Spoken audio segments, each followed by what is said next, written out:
Bienvenidos nuevamente a la materia de microbiología.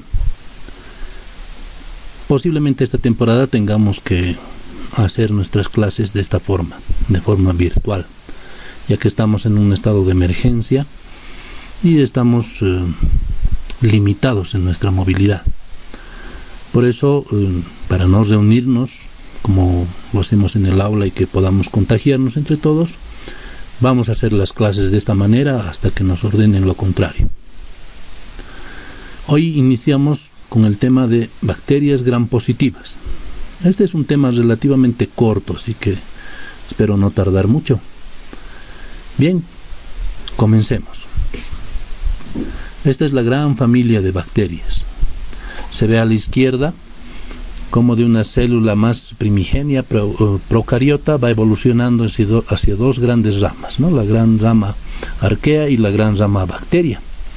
Las gram positivas son estas que están al principio de la rama, y vemos aquí las familias, ¿no? Firmicutes, Taenaricutes, Actinobacterias, todas estas son una rama inicial de las bacterias más simples, gram positivas. Luego hablaremos de estas otras, que son más evolucionadas, las gram negativas. Y finalmente llegaremos a las eucariotas, que son células con núcleo. Este tema de arqueas no lo vamos a tocar. Esta es una pequeña diferenciación, es un repaso de la clase anterior, donde habíamos visto las diferencias entre gram positiva a la izquierda y gram negativa a la derecha. Y habíamos dicho, la gram positiva tiene una pared celular bastante ancha. Y en ella hay inclusiones de ácidos teicoicos como vellosidades. Recordemos también que la pared celular está compuesto de peptidoglucano, que también se llama mureína. Por debajo de esta, hacia el interior de la bacteria, hay una membrana citoplasmática. Es una bicapa lipídica con inclusiones proteicas. Y habíamos dicho que estas inclusiones pueden ser porinas para el paso de materiales, para el paso selectivo de materiales, de adentro hacia afuera, de afuera hacia adentro, etc. Y algunas de ellas están dedicadas a la producción de enzimas. Bueno, también habíamos mencionado que estas vellosidades que están por fuera son buenos inmunógenos, es decir, que nuestro sistema inmune los reconoce bastante bien. Es por eso que empieza a atacar a estas bacterias, porque reconoce estas vellosidades. Algún compuesto químico de estas vellosidades es el que desencadena la reacción celular del sistema inmune.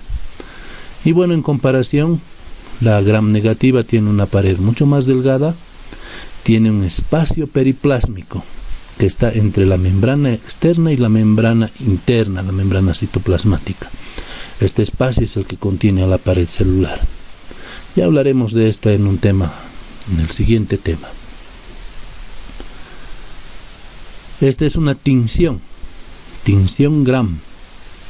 La tinción gram es de color azul o celeste. Esta que tenemos a la derecha es una tinción gram positivo.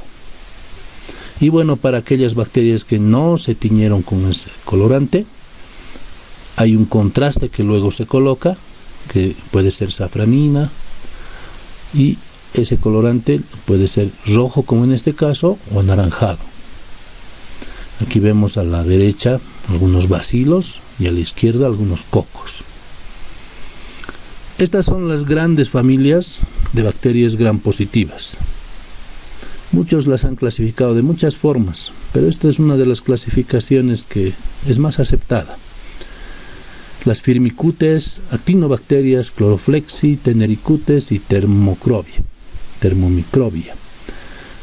Bueno, de estas últimas, de las Taenaricutes, solo se habla un poco de micoplasma en algunos casos especiales. Más es de especialidad, nosotros no lo vamos a revisar. Y las termocrobias tampoco, porque no le interesan mucho a la salud. De la Chloroflexi, muy poco. Nosotros no lo vamos a repasar porque son casos muy raros. Más nos vamos a ir a las dos primeras familias, que son las firmicutes y las actinobacterias. Bueno, en las firmicutes tenemos a los bacillus. De los bacillus hay muy pocos que son patógenos. La mayoría se utilizan para la industria del alimento. Están en yogures, están en muchos alimentos. Nos ayudan con la destrucción de algunas azúcares complejas. La listeria es también una bacteria que no se la ve muy frecuentemente. Está presente en algunas infecciones del tracto intestinal. Los estafilococos sí son abundantes. Están sobre todo en la piel. Y el estreptococo también es causante de muchas infecciones importantes, que ya veremos en un momento. Los enterococcus, como lo dice su nombre, ¿no? Entero, que quiere decir tracto digestivo, está presente en el tracto digestivo y casi no causa patología. El Clostridium, en cambio, sí es una bacteria importante y que tenemos que darle la importancia que merece. En la siguiente familia tenemos a las actinobacterias, donde están las actinomyces, que no son tan relevantes para la salud, no son tan patológicas, son muy raras en algunas patologías. La Arthrobacter tampoco es muy conocida. La Corynebacterium, esta bacteria sobre todo nos interesa esa que es la Corynebacterium diphtheriae, la que causa la difteria. Bueno, Franquia no se ve mucho tampoco. Los micrococcus son muy raros, en patologías muy raras, igual que la micromonospora.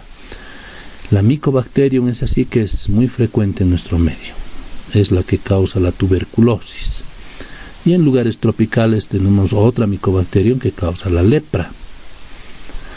La nocardia no es muy conocida tampoco, la Propionibacterium tampoco, y las Streptomyces ya vamos a ver que tiene un uso especial. Comencemos. Firmicutes. Esa gran familia contiene al Bacillus, y los que son patológicos son el Bacillus anthracis, que causa el anthrax. No es ese anthrax del que nos hablan en las películas o nos hablan en las noticias como arma biológica. No, es otro tipo de infección, más que todo en la piel, en donde se llama carbunco, esa lesión que causa en la piel.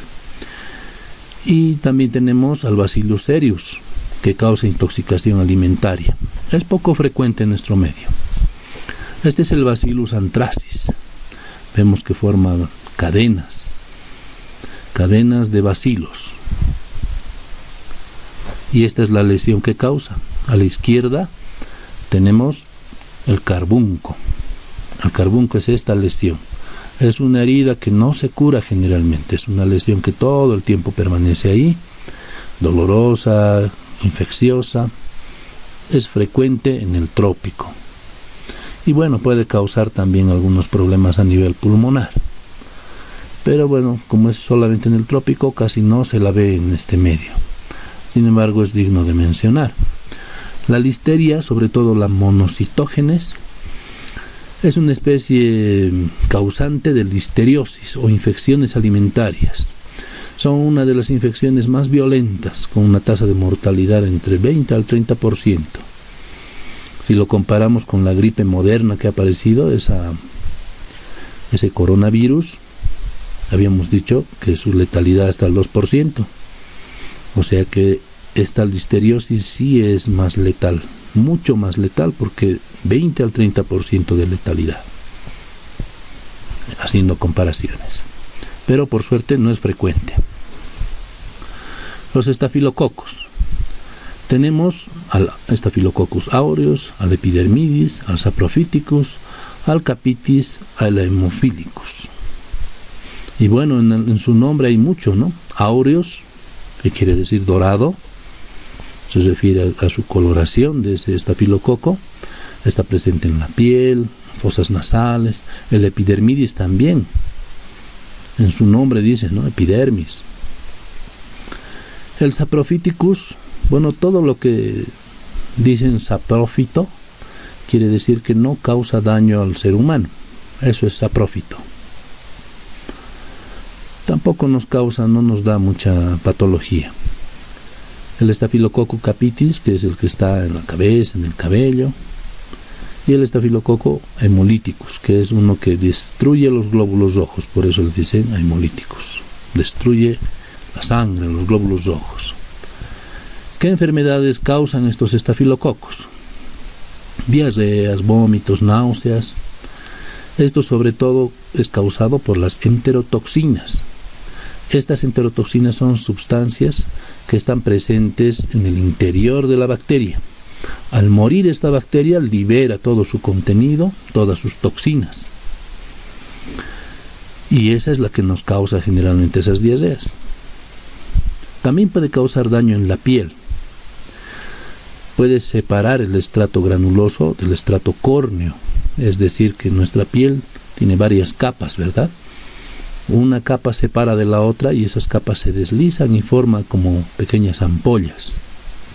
El signo de la piel escaldada es esa, piel rojiza, dolorosa al tacto.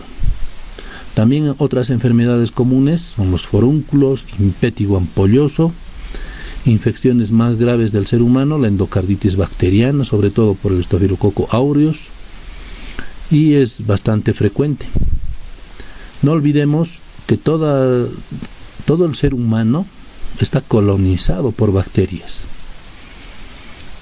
A eso se denomina microbiota. Antes se denominaba flora bacteriana normal.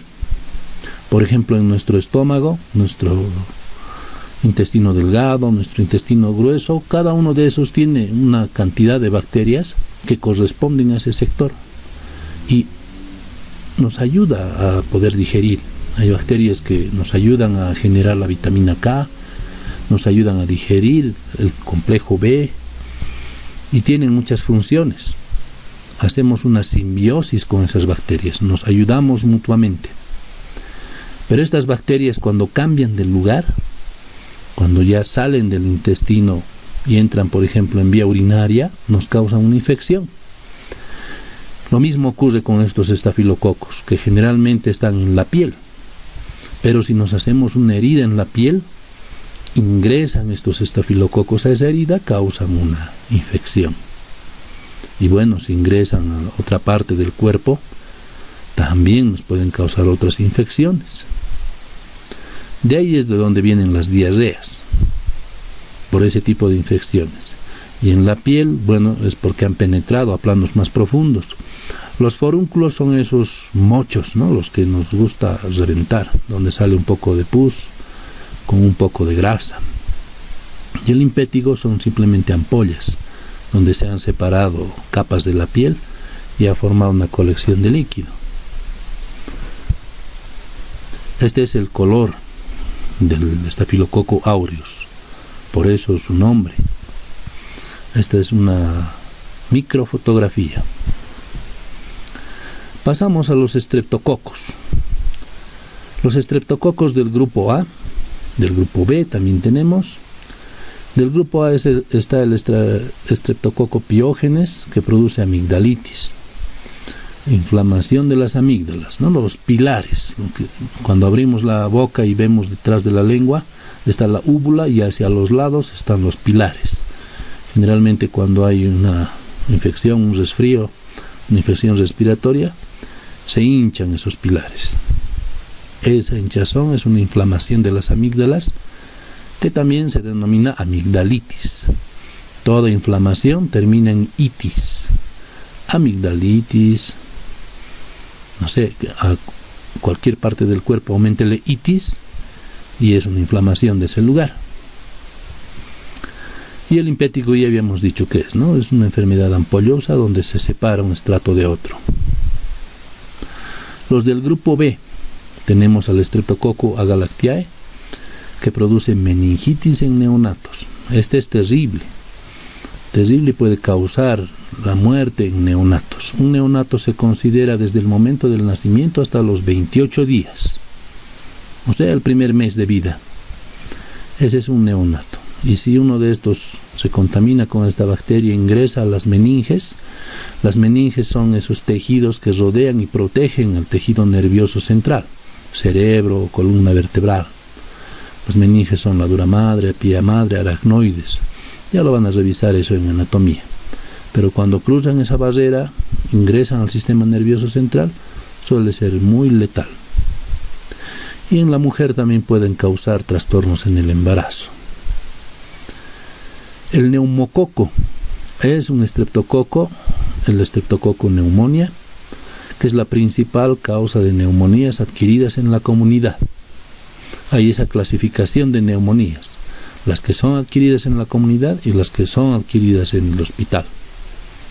Bueno, pues la mayoría de estas que están adquiridas en la comunidad son a causa del estreptococo pneumonia.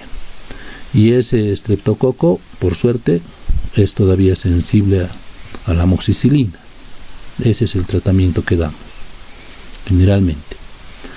El estreptococo viridans es una causa importante de endocarditis y de abscesos dentales. La endocarditis el endocardio es esa membrana que forra el corazón por dentro. Es la que está en contacto directo con la sangre. Y bueno, cuando hay una inflamación de ese tejido es algo serio, ¿no? Y puede producir insuficiencia cardíaca. Y en los abscesos dentales ya los conocemos, ¿no? Cuando se nos hincha la muela. El estreptococo mutans es el responsable de la caries dental.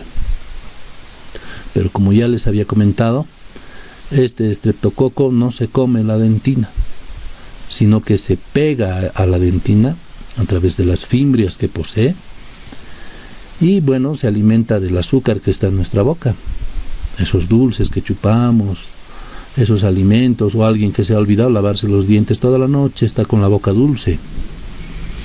Y estos estreptococos proliferan y aumentan en cantidad.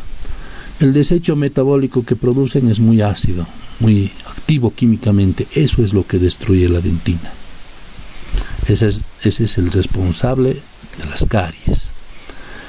Estrepto, su nombre lo dice, no es verdad, estrepto, son cadenas de, en este caso, cocos. Los cocos son esféricos.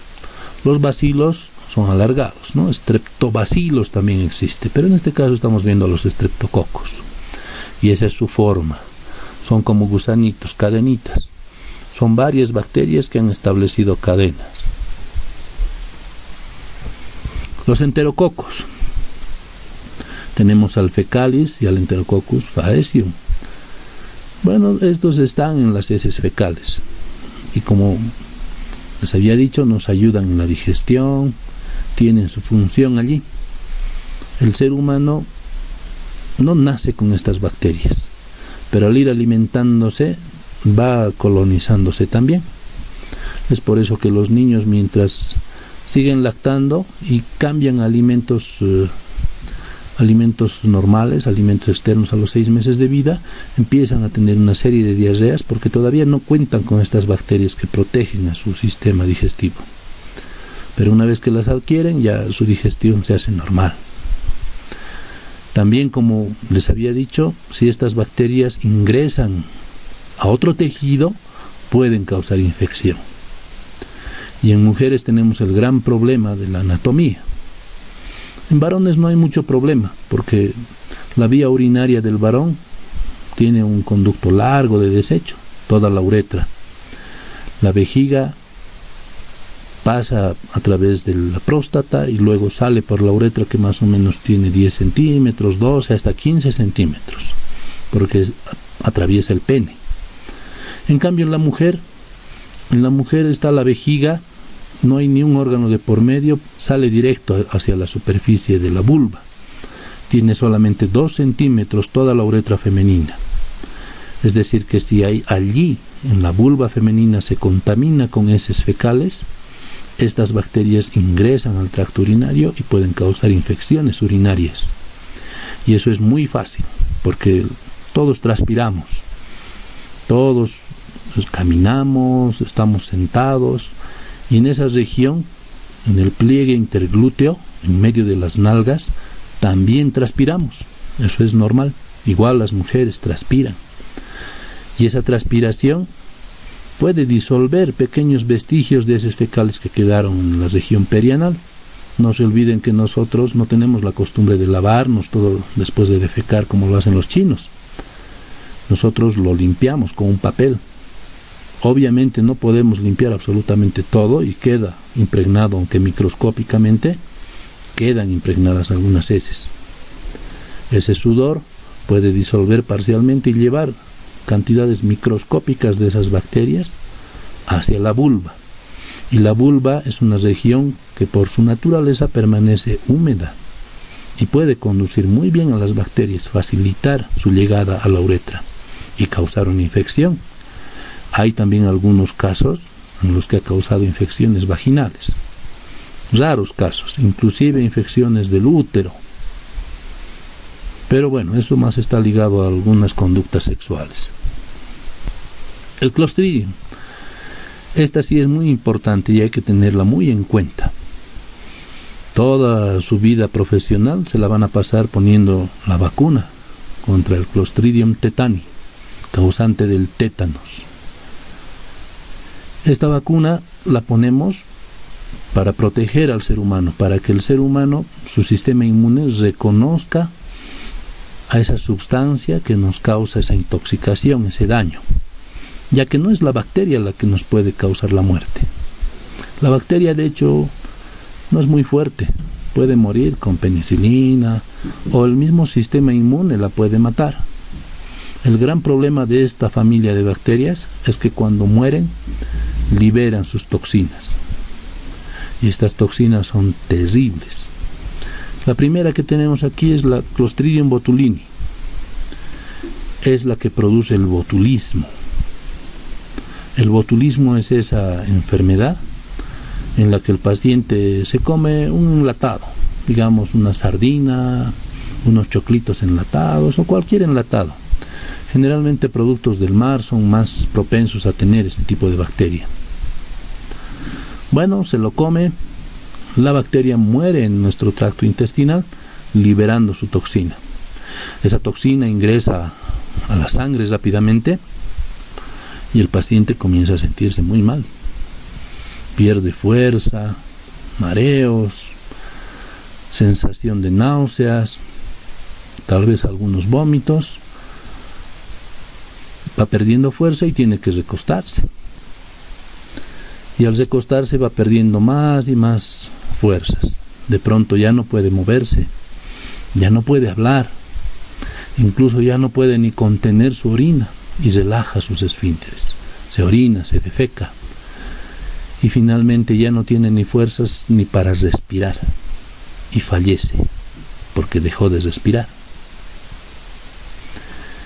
Sin embargo, no todo es malo, ¿no? En el botulismo. Algunos ingeniosos profesionales han aislado esa toxina botulínica. La han puesto en algún compuesto de disolución lenta, un óxido, una proteína, y la han inyectado en los músculos faciales, sobre todo en esos músculos que nos causan arrugas, las patas de gallo, ¿no? Alrededor de los ojos, o los gestos de la sonrisa, donde se nos marcan las rayas de la piel.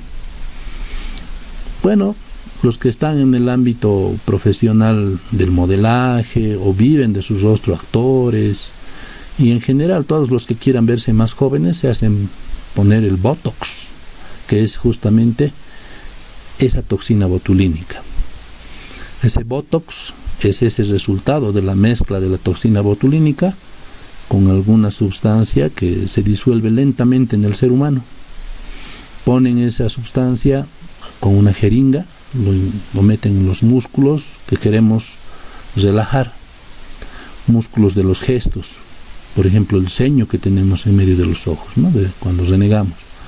Ponemos esa toxina por esos músculos responsables del ceño y ya no podemos fruncir el ceño, ya no nos obedecen esos músculos, quedan dormidos por una temporada, hasta que nuestro cuerpo limpie todo el botox que está allí. O podemos poner también en el orbicular de los ojos, músculo orbicular, que es causante de las patas de gallo, cuando sonreímos o cuando el sol nos llega a los ojos y arrugamos los ojos. Entonces ese músculo orbicular deja de funcionar por el botox, por esa toxina botulínica, y ya no formamos patas de gallo. Por eso es bastante usado. Sin embargo, todavía existe esta bacteria en muchos alimentos. Es importante saber qué hacer. Si hay una intoxicación alimentaria por Clostridium botulini, bueno, lo más importante es llevarlo urgentemente a un hospital. Allí seguramente van a hacer un lavado gástrico y van a poner soporte vital. Es decir, que lo van a monitorear al paciente, le van a poner líquidos por la vena y van a tratar de cuidar que siempre mantenga una ventilación adecuada. Y si notan que el paciente ya no puede respirar, le van a poner un ventilador mecánico hasta que pase, hasta que sus riñones limpien toda esa toxina. Y finalmente el paciente, una vez que su organismo se haya defendido, su hígado lo haya convertido en otra sustancia y su riñón lo haya excretado, va a poder salir de ese gran problema. No se olviden que todos los enlatados pueden contener. También algunas verduras, algunas frutas pueden contener al Clostridium botulini. El Clostridium novi, el Clostridium septum, el Clostridium perfringens son productores de gangrena gaseosa. La gangrena gaseosa es esa infección, ese absceso, que cuando lo tocamos sentimos burbujas de aire en el interior. Eso puede dar a nivel del cuello, de las muelas. Nos puede dar la gangrena gaseosa. Y bueno, tiene un tratamiento especial.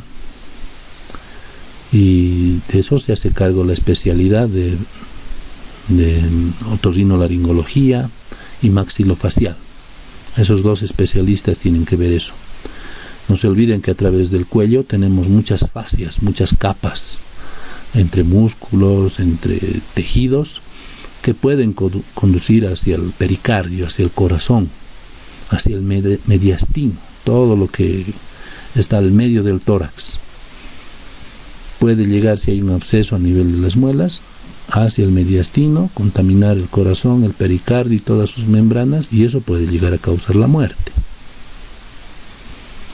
Pero bueno, pasamos al Clostridium tetani. Este Clostridium tiene el efecto opuesto al botulini. Su toxina hace más bien que los músculos se pongan tensos, duros, que hagan una parálisis espástica. También se dice parálisis tetánica o tetania, porque se ponen duros y se contraen firmemente.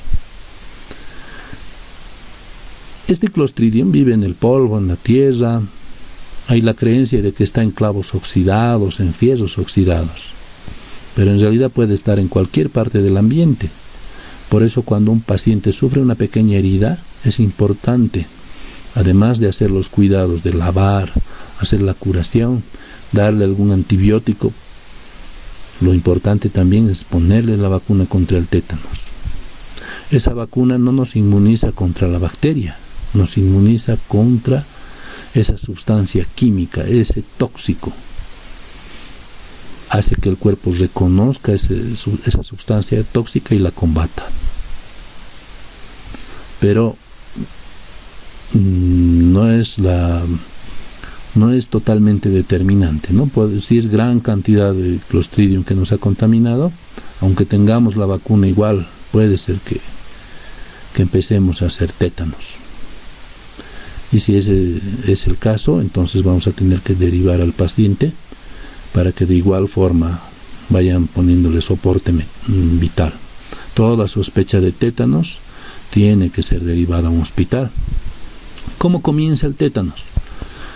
Bueno, el cuadro clínico es el antecedente de una lesión en la piel, que no ha sido bien curada, no ha sido revisada por un personal de salud, y su vacuna del tétanos en muchos casos no está actualizada, ha sido hace muchos años, se han olvidado, no han cumplido el esquema. Entonces el paciente empieza a sentirse mal, comienza con trismus. El trismus Es ese endurecimiento de la mandíbula. De pronto el paciente no puede abrir la boca, sus dientes se le quedan cerrados. Así es como comienza. Luego el endurecimiento va avanzando hacia las extremidades, hacia el resto del cuerpo. Pero nosotros, si sabemos que comienza por ahí, ya podemos tomar medidas. Y en cuanto veamos que está comenzando, ya más derivarlo, ponerle su vacuna antitetánica para que su cuerpo comience a defenderse y enviarlo a un hospital. Por otra parte, tenemos al Clostridium difficile, que como su nombre dice, es difícil combatirlo. Y bueno, puede causar algunas diarreas difíciles de tratar.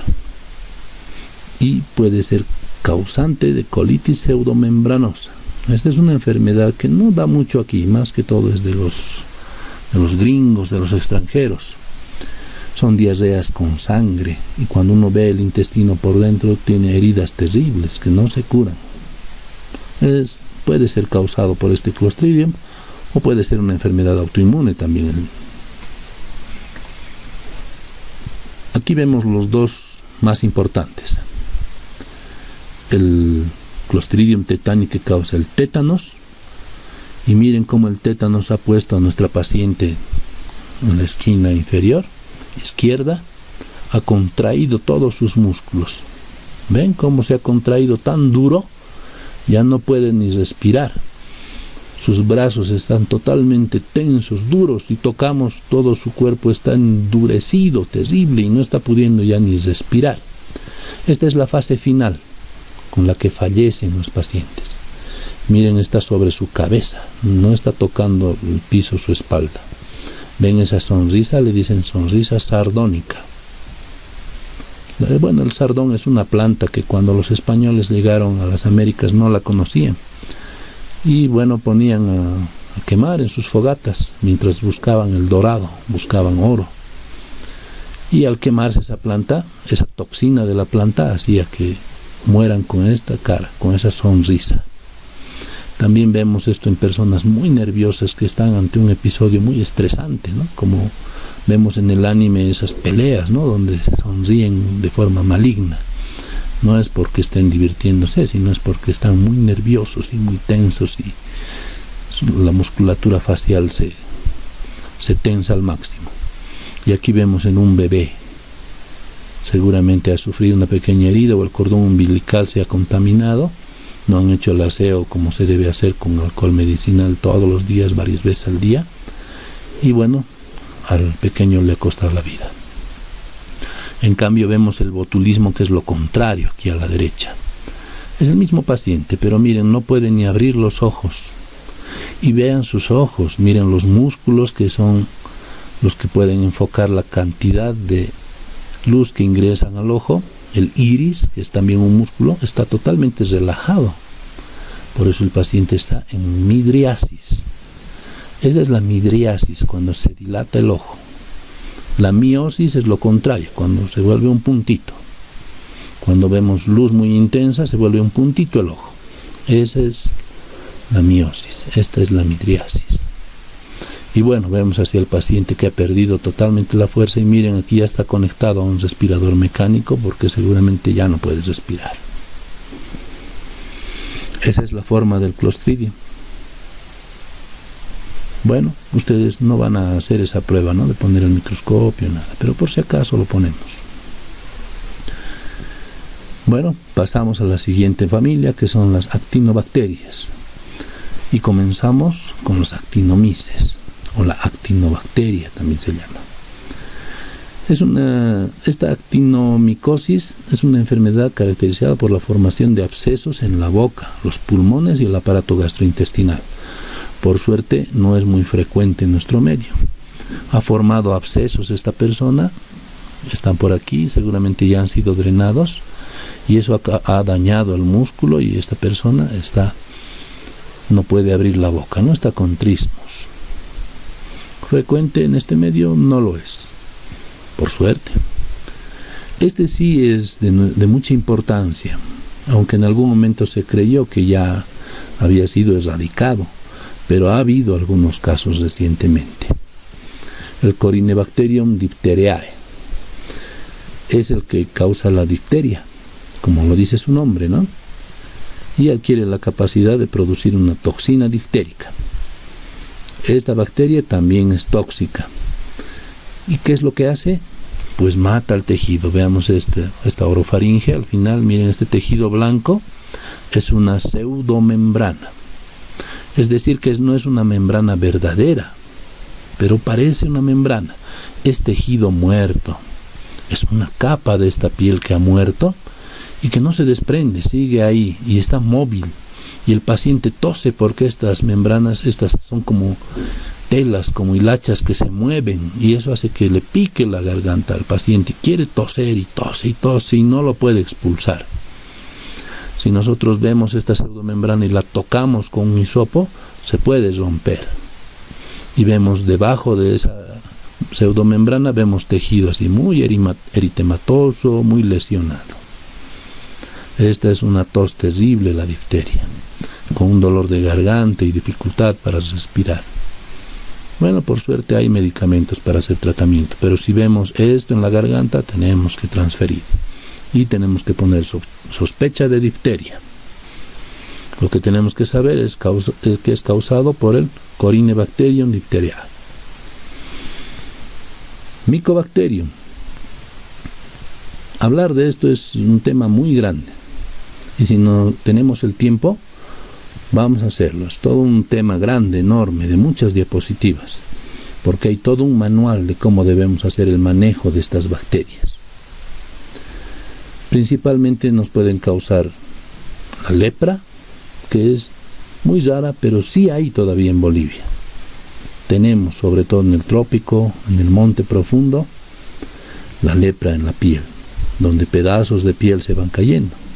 Lo típico en la lepra es que en esas lesiones el paciente no siente dolor, porque esta bacteria va matando las terminaciones nerviosas. Ponemos algo caliente en esa lesión y el paciente no puede diferenciar entre calor y frío. Ha perdido la sensibilidad de esa región donde está la lepra. Y esa es la forma de distinguir entre lepra y otro tipo de lesiones. Simplemente se le pone una cosa caliente, un objeto caliente, y el paciente no distingue. Entonces decimos que es lepra. Pero más importante que la lepra y más frecuente y muy abundante es el Mycobacterium tuberculosis. El Mycobacterium tuberculosis generalmente era solo aerobio estricto, solo vivía en lugares bien oxigenados a nivel del mar, y por eso lo traían a la altura o lo llevaban a los Alpes suizos. Construían clínicas en los montes más altos para que al paciente le falte el aire y esta bacteria muera en falta de oxígeno. Y funcionaba. Muchos pacientes se curaban. Pero luego la bacteria se adaptó. Aprendió a sobrevivir sin oxígeno. Por eso actualmente vive incluso en el hueso, nos puede causar problemas en el hueso, en el riñón, en cualquier órgano puede estar presente. El Mycobacterium leprae es el que habíamos mencionado. El africanum es muy raro. El bovis es del que sacan la vacuna, ¿no? El bovis, la cepa BCG sobre todo, es de donde se saca la vacuna para los neonatos, para la tuberculosis neonatal. Esa vacunita que ponemos el primer día de vida protege al neonato contra la tuberculosis meningea del neonato. No les protege a ustedes toda la vida. No piensen que por haberse hecho poner la vacunita ya pueden olvidarse. Todos esos pacientes que tenemos en los centros de salud y hospitales con tuberculosis ya recibieron su vacunita cuando nacieron. Pero vemos que no les inmunizó contra todas las tuberculosis, solo contra la meningitis tuberculosa. Es por eso que ya no hay muchos neonatos que mueran por esa causa, como antes lo había. Y tenemos a la izquierda hacia arriba la lepra. Vemos cómo pedazos de piel se inflaman y se van cayendo literalmente. Y aquí abajo también tenemos otro caso de lepra, ¿no? Estas lesiones, si ponemos un metal caliente, no va a sentir el paciente. Simplemente no va a tener ninguna sensación. También parecido a esto es la tuberculosis de la piel. Hay pacientes que tienen tuberculosis en la piel y son lesiones parecidas a estas, son más húmedas. Nada más varía. Hay casos de lepra, hay casos de tuberculosis en la piel. ¿Cómo comienza esta enfermedad? Bueno, estamos hablando ya de la Mycobacterium tuberculosis. Comienza en el pulmón. El paciente que está enfermo de tuberculosis tose y expectora, es decir, que bota, y al toser forma las gotitas de Flügger, que son unas gotitas microscópicas de saliva que contienen a las bacterias, a los micobacterios. Estas viajan por el aire en esas gotitas y otro paciente las inhala. Y al inhalarlas pasan hacia las vías inferiores, hacia el pulmón viajan. Ese aire con esa gotita microscópica se asienta en varios lugares. Nuestro organismo las combate. Pero cuando tenemos algún problema nutricional, no estamos bien alimentados o tenemos alguna enfermedad de base como diabetes, como alguna otra enfermedad, o estamos demasiado expuestos a la tuberculosis y todo nuestro pulmón está contaminado y no alcanza nuestras defensas para combatirlo todo, va prosperando y va formando una caverna. Este tejido ha sido destruido, se lo ha comido la bacteria y su desecho, lo que queda de ese tejido es una sustancia parecida al queso. Por eso se llama casium. Esto blanco es casium. La destrucción de las células y el desecho de las bacterias queda allí. Bueno, este casium va forrando las cavernas por dentro. Y en algún momento estas cavernas pueden romper un vaso sanguíneo, perforar una arteria, una vena, y el paciente comienza a toser sangre.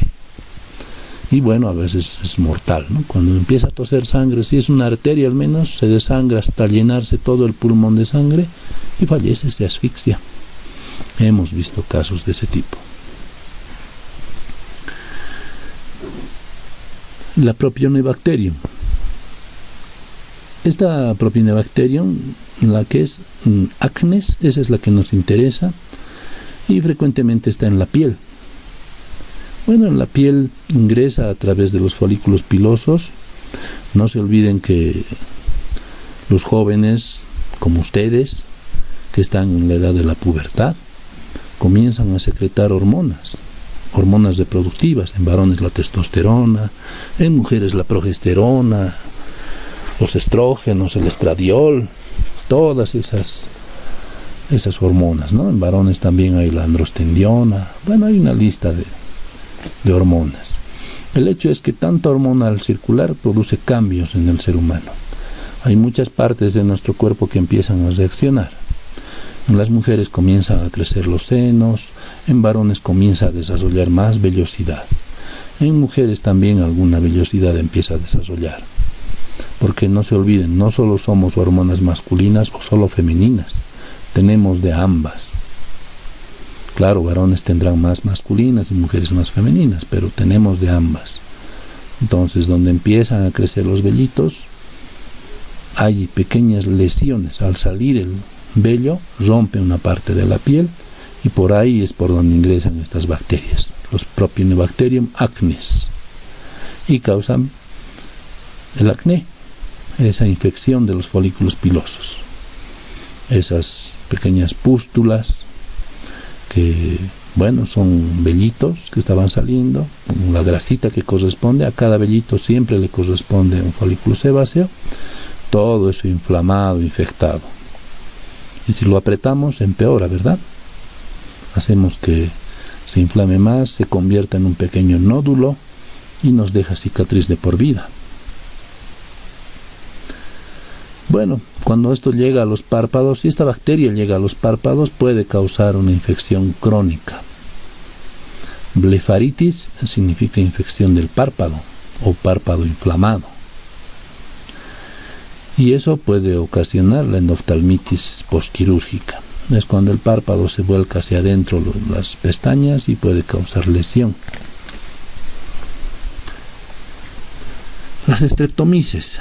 Nos interesa esta familia no tanto por la lesión que pueda causar al ser humano, porque no se ha visto el caso, pero sí se ha visto que esta bacteria en su interior produce una sustancia química que se ha podido sintetizar en un fármaco, la streptomicina. No es la única bacteria de la que se puede sacar fármacos. Sin embargo, es un ejemplo típico que les he puesto. No vamos a ahondar en esto, tal vez en farmacología lo lleven más profundamente, pero es necesario saber, ¿no?, que de hongos sale la penicilina y de estas bacterias sale la streptomicina. También sale el ácido clavulánico. Tal vez no hayan escuchado mucho de esta sustancia, pero se utiliza para bacterias que son resistentes a la penicilina. Producen una enzima que se llama beta-lactamasa y por eso resisten a la penicilina. Y cuando la penicilina mezclamos con este ácido clavulánico, pues la beta-lactamasa se neutraliza y la penicilina puede hacer efecto. También produce la neomicina. La neomicina es un fármaco que se utiliza mucho en heridas de la piel. Hay un fármaco bien conocido que es la neomicina bacitracina, una cremita que todos ustedes van a manejar a diario en los centros de salud, consultorios, que de costumbre se pone ya a todas las heridas para que no se infecten. La neomicina, muy buena en la piel. Y también de esta misma bacteria sale el cloranfenicol. Este fármaco era terriblemente bueno. Teníamos una infección intestinal que normalmente con otros fármacos tardamos en curarnos como una semana. Con este fármaco tardábamos horas. Estaba yo con la diarrea infecciosa esta mañana. Me tomo de esto la pastilla y para la tarde ya estoy bien. ¿Qué les parece? Así de efectivo. Claro, no había que dejar de tomarlo, ¿no? Porque si yo dejo de tomarlo, vuelve a aparecer la diarrea. Había que tomarlo por una semana. Pero todo ese malestar, todo ese dolor abdominal, todo el proceso infeccioso me olvidaba. Totalmente sano parecía. Ocurrió que en algunos casos, en algunos niños, causó mielosupresión, o sea, supresión de la médula. Y ustedes saben que en la médula se producen glóbulos rojos, glóbulos blancos, plaquetas y todos los hemocomponentes. Es por eso que, bueno, debido a esos pocos casos, están suspendiendo este medicamento. Todavía hay para encontrar en farmacias, pero ya no lo podemos recetar. Y bueno, ya habíamos dicho que de estas bacterias casi no vamos a ver nada, solo el micoplasma. Bueno, este tema de las bacterias es grande, sin embargo, he querido resumirlo. Y no he hablado mucho de bacilo de la tuberculosis, porque ese es un tema aparte, donde vamos a mostrar su membrana, vamos a mostrar el tipo de reproducción que tiene y todos los detalles que tienen que ver con esa bacteria. Cómo se hace el tratamiento, cómo se cataloga a los pacientes cuando llegan, cómo se debe sospechar de ese paciente, todo eso lo vamos a hablar en ese tema. Entonces, estamos pendientes en las clases. Si es necesario, vamos a dar inclusive, así de forma virtual, vamos a habilitar en el Classroom para dar el examen si fuera necesario, si se sigue ampliando este toque de queda que nos ha impuesto el gobierno a causa del coronavirus. Tengan todos un feliz día. Les mando las diapositivas luego. Gracias.